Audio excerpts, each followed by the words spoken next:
Well, we are right here on busy Oak Tree Road in front of Bombay Talk, and as Ali told me earlier that we should be ordering something. So you want to know what it is? What is this that you ordered?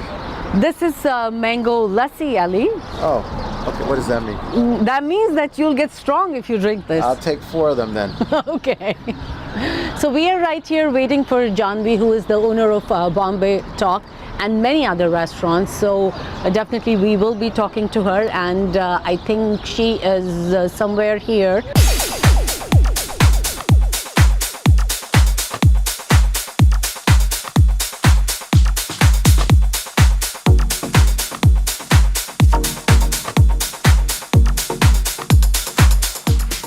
This is Pia. Hi, I'm Ali. Janvi.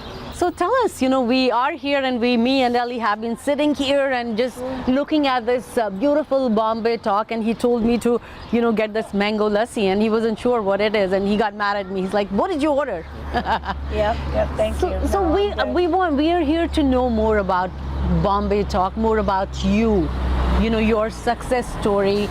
How did you start, and where did it all start? Obviously, this was something, the brand originally has been created by my father-in-law and my mother-in-law. They were in this business from almost now, if I count and go back, about 45 years. They're originally from Mumbai, Bombay, which used to be Bombay before, and now it's Mumbai.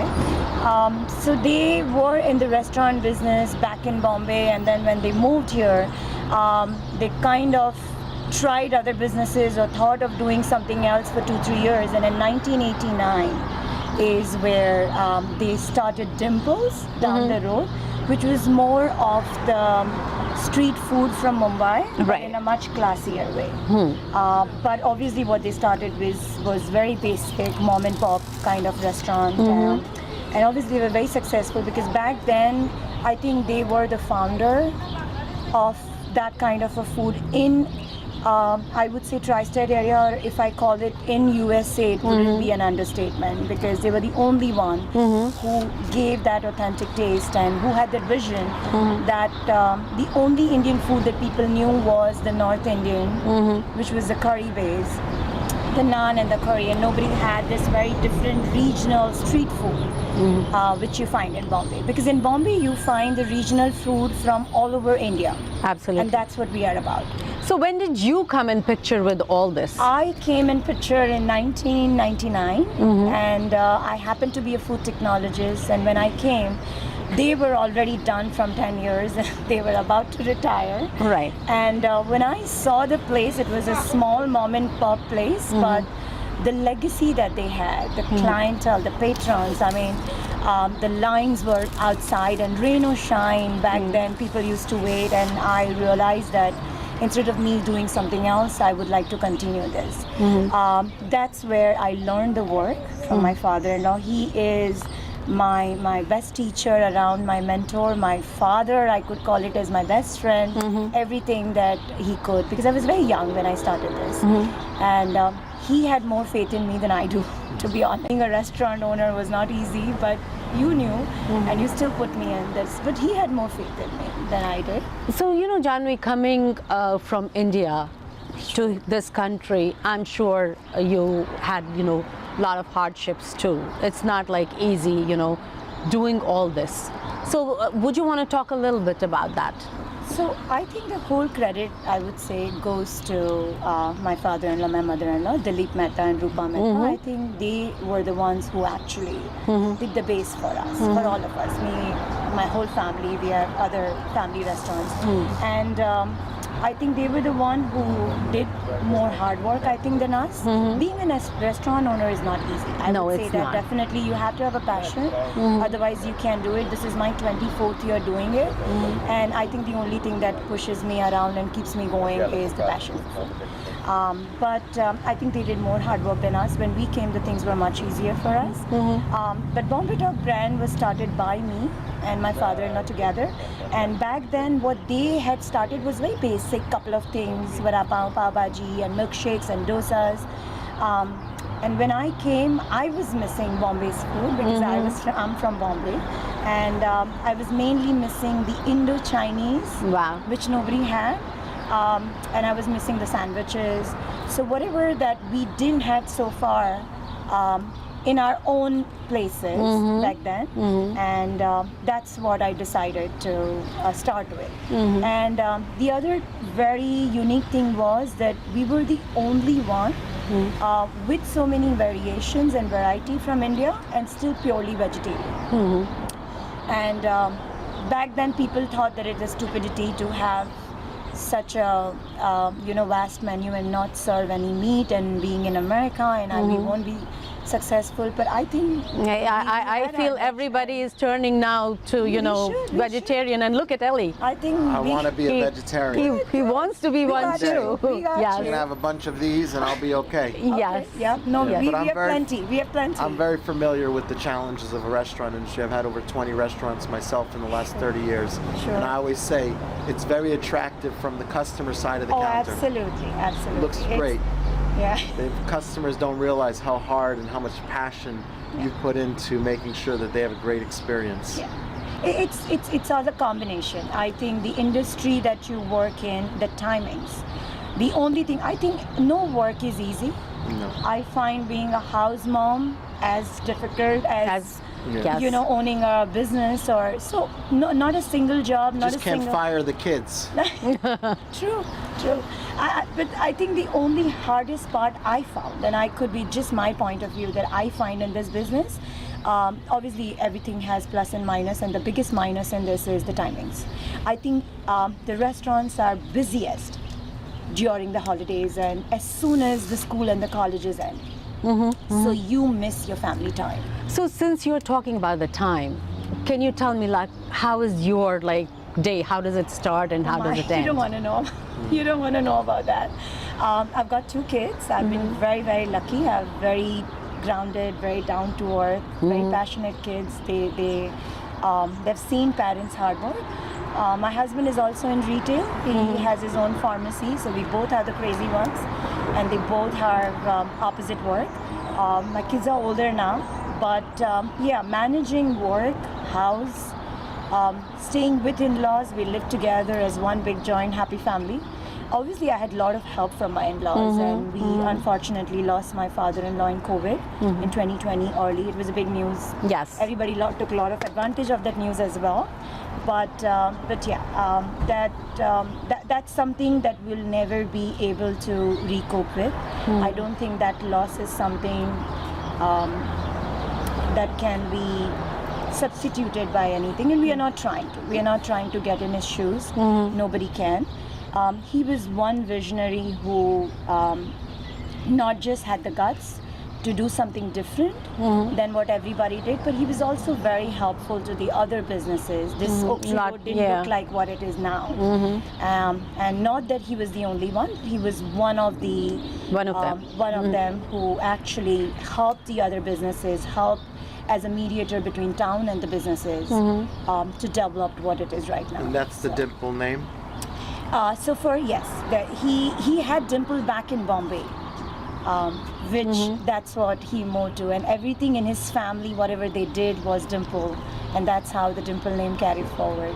And that's why I try to do anything that I do, I try to keep the Dimple name.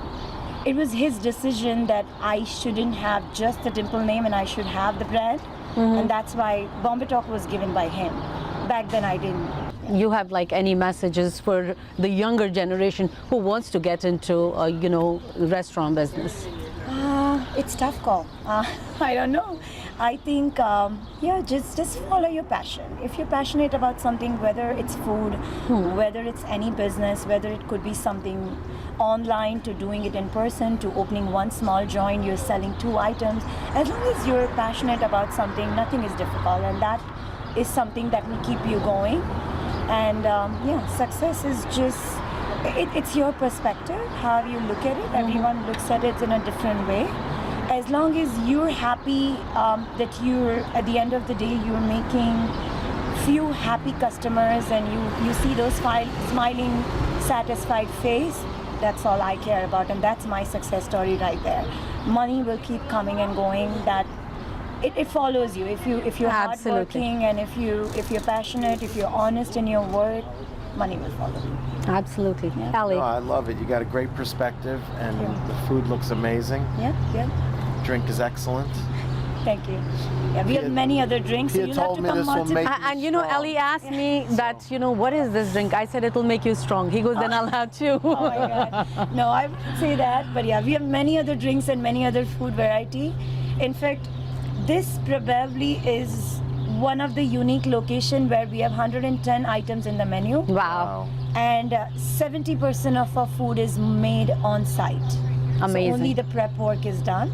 So this is one location by itself where it's more of the tapa style, but yeah, you will, it's a very unique experience where I would encourage you to come here with more and more people, with your family, with your friends, order more stuff, order tapa style, order family style, and enjoy everything. Well, you have a very busy restaurant, so obviously there's others that agree with you. Yeah, thank you. And thank you for allowing us into your business home. Anytime, my pleasure. I'm glad it worked out. Absolutely. And thank you so much, and all the best for the future. Thank you. Appreciate it. Yeah. All the best, and do shoot more and more businesses on Oak Tree, because I think Oak Tree Road itself is very unique. And it has a story to tell. Absolutely. Yes. Everyone You has will find million stories on Oak Tree Road. Yeah. So it does have a story to tell. But Thank you. Thank you very much. Yeah. Bye bye. was- Thank you. That was good. Thank Yeah. you.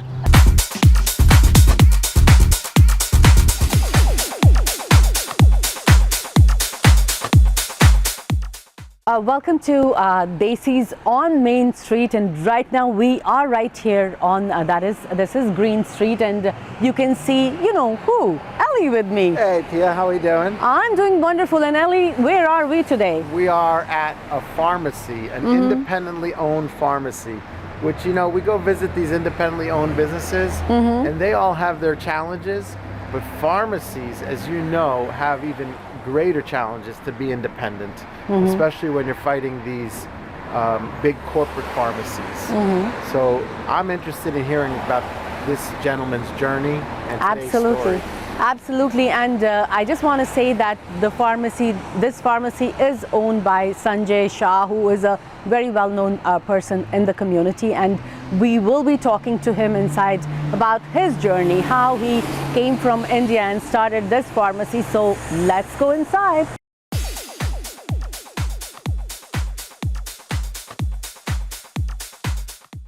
So Ellie, I see all the stuff here, all the vitamins, Yes. the cough and cold I wonder if medications. they have something for my hand. It's been hurting me all morning. Oh my God, Should talk to what them did you about do? this. I don't know. I have too much weight. Do you exercise? No, too much weight. Oh, too much weight? I thought you said too much weight. It was a gymnast.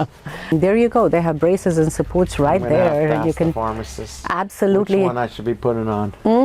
And so right now we will be talking to Mr. Sanjay Shah. He is the owner of this pharmacy. Hello. Hello guys, how are you? Welcome. We are here. doing Nice meeting you. wonderful. And this I'm is Ellie. Ellie. Hi, how are you? Nice to meet meeting you. you. So we are here today to hear your story, your success story, and how did it all happen? And let's start. And why don't you just roll back where you came from and talk to us about that first? Absolutely, absolutely. So I'm Sanjay Shah. We are here in the Island Pharmacy. I came from India in 1991. I was married in 1989, got married to my beautiful wife, Shelpa. 2 years later, I was here. And, as we all had heard, there are excellent opportunities for pharmacists in the U.S. And I wanted to see, came to U.S. As New York was the only state where any foreign pharmacy grads can appear in the exam. I moved, I came and landed here in New Jersey. So I cleared my exams in about a year, all my foreign pharmacy graduate equivalency exams, and I got a license to practice pharmacy, which is a retail pharmacy license.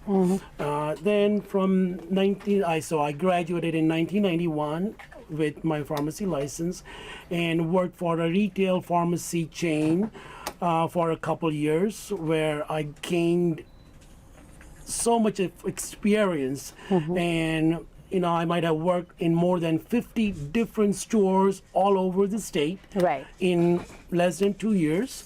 And I learned the entrepreneurship, how to deal with customers, how to help them, how to take care of the pharmacy business. I thought about starting my own pharmacy. 1991, May of 1995, I bought this Island Pharmacy where we are standing here right now. And This was here. that's how I started my career. Previous pharmacy before. This Island Pharmacy has been here for almost 60 years. So you took over from I took somebody. over from Leon and Marilyn. They were the previous owner who ran the pharmacy for almost 30 years. And that's how I started. When I bought this pharmacy, I was the first Indian or an immigrant to have a business on this side of the street. On Green Street. On Green Street. I had people or the customers saying that we will not be coming to Island Pharmacy. We will not even put our feet into Island Pharmacy. Wow. But there were a lot of challenges, and we overcome that. So since you're talking about challenges, would you want to give us like some instances about those challenges? Well, as I said, that there were customers coming in as it was a phase out, phase in. Leon and Marilyn, we still had her because everybody knew them. And, they wanted to make sure that they only see their own pharmacies. Pharmacy is something where the customers and the pharmacists, when you help them, they It's get a relationship. just like doctors. Yeah. They treat them, because you cannot reach doctors over the phone right away. You can reach a pharmacist over a phone call, or they can just come in. And they were very much attached to that pharmacy. I had to break that, and it took me little time, but the experience which I had gained from all the chain pharmacies working at different stores definitely helped me. And that the way you represent them, the way you help them, go a little beyond what a chain pharmacy would do. That's what I Absolutely. did. Absolutely. And the community is so small. The word spread it out. And people said, well, this is a pharmacy. Since you have the Indian background also, and you have studied here too, so tell me, what is the difference between back home and back here when it comes to having a pharmacy? Absolutely. So back home, what I had experienced was, pharmaceutical companies, because that the major motivation was there for pharmacists. I'm talking about almost 30 years ago now.